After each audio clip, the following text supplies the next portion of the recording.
everyone, welcome back to my channel. My name's Sophie and today's video is going to be a reading vlog where I read borrowed books. So before I get into the video, please remember to like this video if you enjoy it and subscribe to my channel for more bookish content, and let's get into the video. So I've borrowed a couple of books from a really lovely friend of mine and also my boyfriend, and then I just haven't read them because that's just what I'm like as a person. So my lovely friend, who if you're watching this, hi, she kindly lent me Mirror Girls by Kelly McWilliams and Gothicana by Rue Nix. Now, I don't really know too much about these, but I trust her judgment. She's recommended me really good books in the past, so I can't wait to get to these. And then from my boyfriend, I have borrowed Cibola Burn by James S.A. Corey. This is the fourth book in the Expanse series, which is a really cool sci-fi series.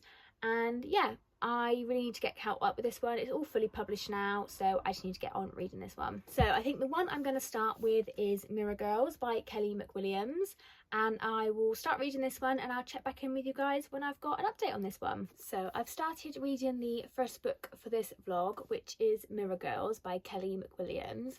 I'm really enjoying this one so far. So in this one we're following two twin girls, Magnolia and Charlie, or her full name is Charlene, but she likes to go by Charlie. So the book starts in 1935, and then that's the prologue, and then I think we're sort of around the 1950s, and it's set in a town called Eureka, who believe firmly in segregation between black and white people. So Magnolia and Charlie's parent, their mother is black and their father is white. They fall in love, they have the babies, they try and get married, and then because people in the town think that their dad's like a race traitor, they murder them, and then the grandmother is left with the two babies. So Magnolia is very light skinned, she passes for white, and Charlie has darker skin. Their father's family used to own slaves on a cotton plantation, and the matriarch of the family decides she wants to buy the white twin, so Magnolia. The grandmother refuses at first, and then eventually she does let the other grandmother have the white baby, just thinking that it would be safer for her in the society. And then 20 years later, Charlie comes back to the town with her grandmother because her grandmother's dying and she wants to die where she grew up. And this is where Charlie discovers that she actually has a twin sister who's white passing. She had no idea about her twin sister, and it turns out that Magnolia has some sort of curse on her. So at the moment she can't see herself reflected in mirrors. All the food around her smells rotten. She basically has to make a choice whether she wants to continue as white passing or embrace her other heritage. The girls have finally met now. I'm about 124 pages in. They've just met. They're going to bury the grandmother in the morning, and then I guess we'll go from there. I'm assuming they're going to work together to kind of fix this curse that has been put on Magnolia. Charlie doesn't seem to be affected by it yet. I don't know if she will be, or if this is to help Magnolia sort of like embrace her true heritage. I'm not really sure. I am enjoying this one. It's very quick read. I've only read for about 50 minutes and I'm over 124 pages in, so I think within like an hour, just over an hour or so, I could get this finished, because there's not, I've only got about 100 and something pages left. It's certainly interesting. It's not really sure what sort of category this falls under. Like, it's, I guess, like a low-key fantasy sort of book. I am enjoying the setting, and obviously there's a lot more deeper issues in here. Charlie has been raised in New York, and they are a bit more, I don't say nicer because that's not the word, but they are more tolerant, and this town like is in the south, so they're very intolerant and they believe firmly in segregation. So there's another plot point in here where the white people want to segregate the cemetery and dig up all the black people and move them into the swamp, because apparently a swamp is a great place to have a cemetery. It's not. They want to move those people into there, and Magnolia signed this petition because that's what a good white girl would do, and now she's having regrets. She's had regrets to begin with, like she's never really fit in with the sort of other white people because she doesn't really believe in segregation and stuff anyway. So yeah, that's what's going on in this one. I am enjoying it. It's just, it's not really sticking out as anything really special. I do find the writing style is quite basic. I think that's kind of why I'm flying through it. That's not a bad thing, it's just not like the best thing I've ever read, but I am enjoying it so far, and I kind of wish that I'd read this around like Halloween, because I sort of like the curse is giving sort of Halloween-y vibes. But yeah, I'm really enjoying this one so far. I'm going to get back to reading. I'll probably check in when I'm finished, which hopefully shouldn't be too much longer. But yeah, really liking this one so far. So it's not been too much time. I have finished reading Mirror Girls, and I'm going to give this one a 3 stars, I think. So I did enjoy this one. I just really struggled to like connect to the characters. So obviously the conversations surrounding race and that are extremely important, and they were really well done in my opinion. It really makes you question how society is even nowadays. I know this is set in like the 1950s, but it makes you question, you know, how people act even today. I just didn't really care for the characters. I mean, like, you do come to care for the 2 main characters in this, so Charlie and Magnolia, but they're all the side characters. So Charlie has a love interest, and then I just like didn't really care for them. I just kind of felt a bit detached from them, because maybe because I read this so quickly, or we just didn't really explore them very much. I think Charlie's only in this town for like a week. I'm not even sure how long she's in the town for, because their maternal grandmother dies, they have like the funeral, and then a couple of days later she's like the end of the book, you know. So within a week, like, you've got people declaring their love for her, and yeah, I was just kind of like, really? And then some of the Magnolia's love interest, he was presented as like an integration sympathiser, which is obviously really frowned upon in the society. And then at the end of the book, he just like completely changes, and I was just kind of like, I was kind of liking you. Like, I thought you were a good guy, and I don't know, I was just kind of like, okay.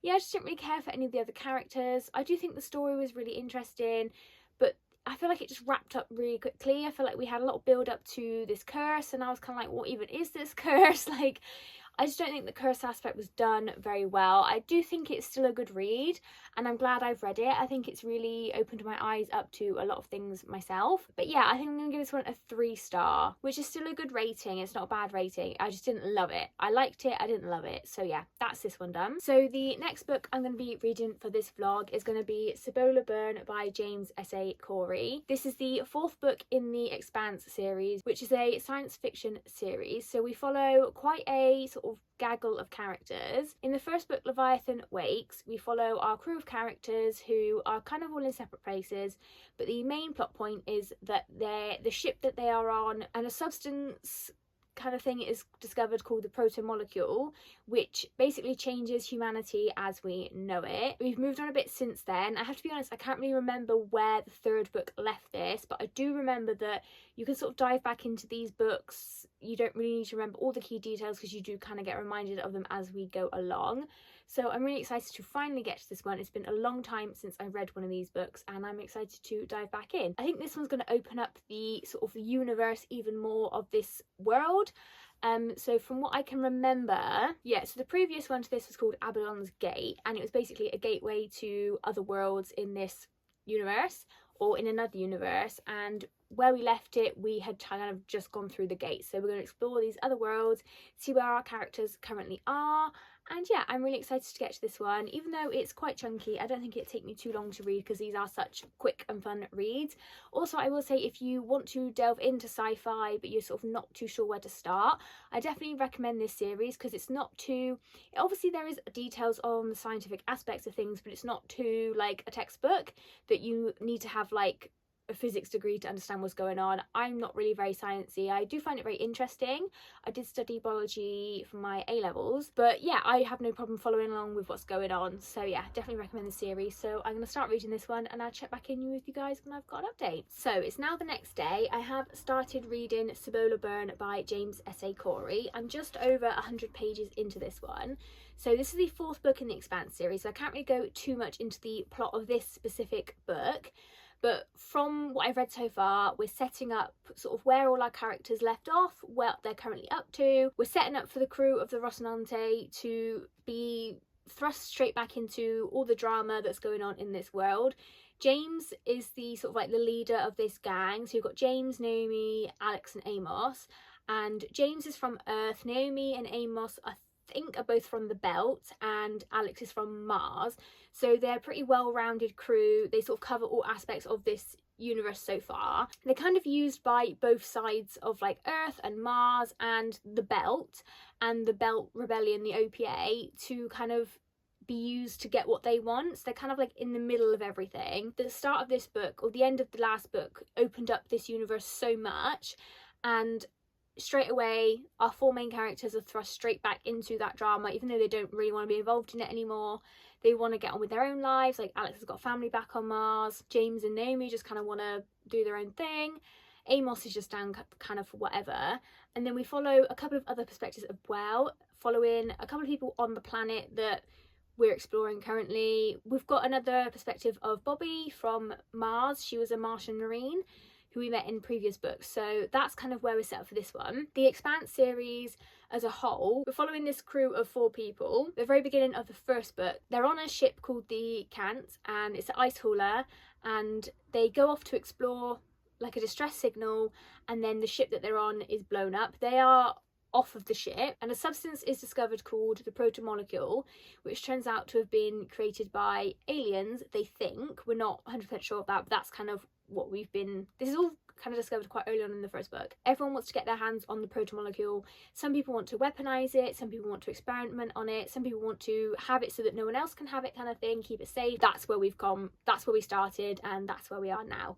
So yeah, I am enjoying this one so far. You're thrust straight back into not the action, but like the politics of the world. So like I said, we're setting up where all our characters currently are. So I think what we're going to follow in this one is like the political aspects of what happens when we try and colonize another world.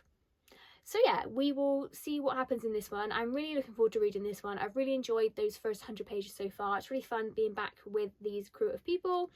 And yeah, I'm really enjoying this one so far, so I'm going to carry on reading this one today and see how much I can get done. Quite a bit has happened in terms of reading for this vlog that I haven't updated you on.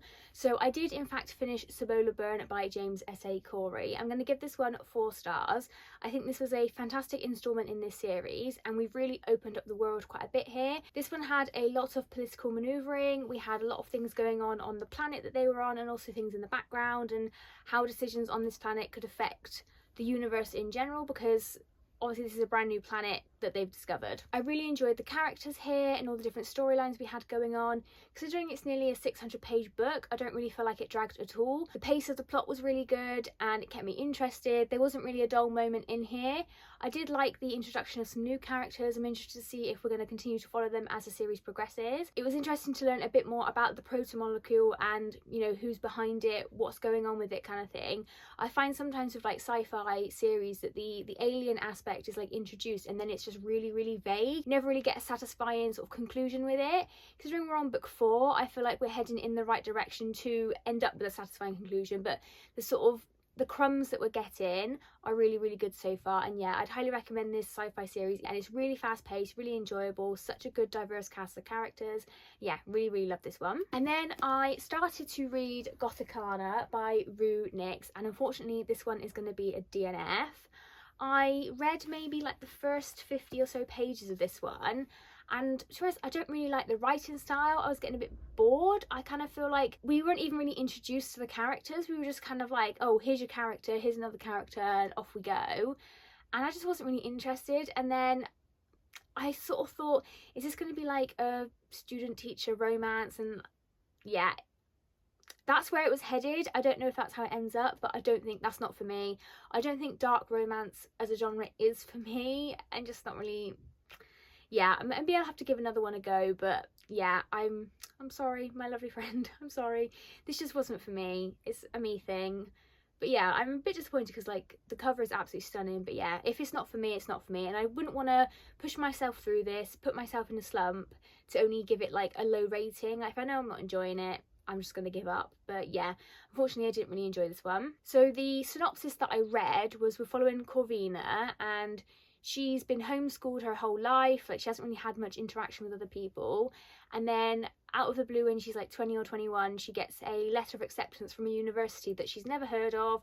When she googles it, there's not much information about it. Mysterious university. And then she goes there and she learns that every 5 years students have been disappearing, and then there was a professor, like a student professor, that had a relationship with the student. She finds out about that, and then as soon as she meets him, she's like, oh my god, I'm in love with him. And then it was just a bit like, ugh. It's like, girly, you only just met him, come on. And yeah, and then they have a class, he's teaching a class that she's in, and she's just like, oh, I can't stop staring. And I was just like, nah, I'm out. So yeah, this one wasn't for me, unfortunately. But that is wrapping up this reading vlog. So I read Mirror Girls, which I gave 3 stars, Sabola Burn, which I gave 4 stars, and unfortunately I DNF'd Gothicana, but I think I had a good range of genres in this one. So comment down below, let me know if you've read any of these books. I'd love to hear your guys' thoughts on them. Have any of you guys read the Expanse series in full? Is it still good? Please don't forget to like this video if you've enjoyed it, and subscribe to my channel for more bookish content, and I'll see you in the next one, guys. Bye.